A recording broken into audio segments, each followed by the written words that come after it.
Ya aho uherereye hose mu bice byose by'igihugu ndetse no ku isi hose, aka gafilime ndakagutuye, dore kuvuga ngo warebye filime.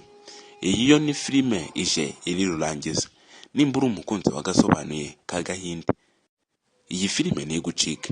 Njyewe nitwa Dream Boy S Boy one of day, ubundi nwa updatinga uko bwije n'uko bukeye, ukamenya filime nziza zirimo ku bice bigacika hirya no hino ku isi. Iyi filime ngo yiswe ngo iki? Yiswe The Power of Love. The Power of Love ni filime nziza y'Igihinde. Nimba uri umukunzi wagasobanuye, iyi filime yishake uyirebere. Isobanurwa na Rocky Kimomo hano mu Rwanda. Iyi filime kabisa ni filime nziza yiswe Power of Love, imbaraga z'urukundo. Ku bantu mukunda udusobanuye tw'urukundo, iyi filime ntigucike, dore ko irimo kubita bigacika hirya no hino ku isi. Irimo kurebwa n'abantu benshi bihuse kandi mu gihe gito.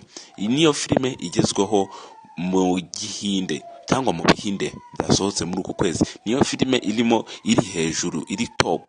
Ya filime iba iri hejuru kabisa, aba ariyo iri gukundwa n'ingeri nyinshi cyane ku isi. Iki ni Igihinde, ndashaka ukirebe, cyitwa The Power of Love.